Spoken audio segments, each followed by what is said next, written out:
Hello everyone, and welcome to another installment of the Kol Koreh online informational videos. My name is Dr. Rinat R, and I'm the founder and executive director of Kol Koreh, a non-profit organization that helps children with dyslexia and other learning disabilities. In our previous videos, we talked about what dyslexia is, how common it is, and how to help children struggling with dyslexia become resilient and independent learners. Today, I'd like to take a few moments to talk with you about interventions for dyslexia. Parents often come to me perplexed. Their child, who appears to be bright and motivated, is struggling to keep up in school.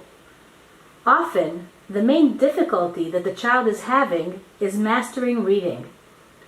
Many well-intentioned parents have already tried interventions such as one-on-one tutoring or having their child pulled out of class to receive help in smaller groups. Yet they report that not much progress has been made and that the academic gap between their child and the rest of the class keeps on growing. The parents are at a loss, and many have resigned themselves to the fact that not much can be done to help their child in school. However, this need not be the case. With some guidance and education, the child can be on his or her way to experiencing academic success. Very often, it's not the lack of effort on the part of the child or parent or teacher that is at fault for the academic difficulty, but rather the type of intervention that is used. About 80% of children in regular education who are referred for extra academic support meet the criteria for dyslexia. However, dyslexia is the most common and the most overlooked and misunderstood specific learning disability.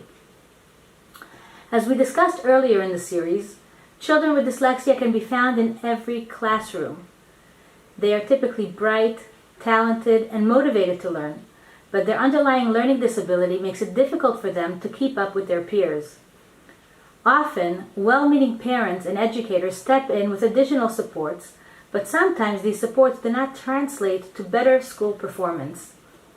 This is because the support has not been tailored to the child's specific learning needs.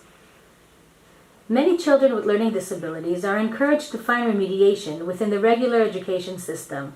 In Israel, this is referred to as shiluv, or integration. Children with learning difficulties are pulled out of class individually or in small groups and given additional support with a special education teacher. Although this approach may sound sensible, the problem with this approach is twofold.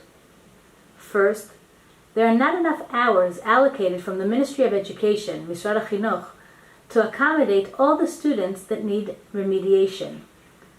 In order to maximize the hours given, children may be grouped together so that they can be taken out more than once a week. For example, if 2 children are given 1 hour each, they can be taken out together twice a week. While this results in students getting more hours of help, the help may not be intensive enough and or targeted to the specific learning needs of individuals in the group. Let's take, for example, a small group of children that are pulled out to receive support in the area of reading comprehension, which they all struggle with.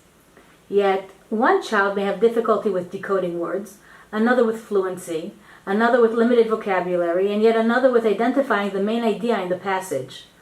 All of these difficulties require specialized forms of intervention. What helps one student may be confusing at worst or irrelevant at best for another. As a result, children are aware that they are getting so many hours of intervention and yet still continue to struggle. While they may conclude that something must really be wrong with them if all this support isn't yielding results, the reality is that the root of their difficulty is not being adequately addressed. The same holds true for children who receive once a week one-on-one school support. In order for real progress to be made to close the academic gap, it is recommended that students receive a minimum of 2 full clock hours a week of reading intervention. Usually an hour of intervention in school consists of only 45 minutes, where part of that time may involve waiting for the student to arrive and finding an available space in which to work. Controlling the noise level or outside distractions also may be an issue. Additionally, parents paying for private tutors may not be aware that not every tutor is specifically trained in teaching children with dyslexia how to read and process information. even if the tutor has background in special education. While they may have received some general background in the different types of learning disabilities, they may not have benefited from the specific instruction in the science of how kids learn to read and how to effectively teach reading. Remediating dyslexia is a specialized skill that involves properly identifying where the learning breakdown occurs and providing the students with the appropriate evidence-based intervention that addresses that specific learning need. It is therefore very important that the teacher who works with students with dyslexia is specifically trained in identification and evidence-based approaches for dyslexia.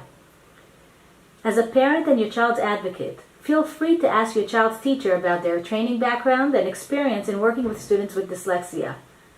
The better trained the teacher, the greater likelihood that your child will benefit from the instruction given. For more information, or if you have any further questions, Kol Koreh is here to help. Please contact us in Israel at 052-704-2700, or in the States at 718-713-8229, or visit our website at www.kolkoreh.org. You can also follow us on Facebook. Thank you so much for your time. Now, go make a difference.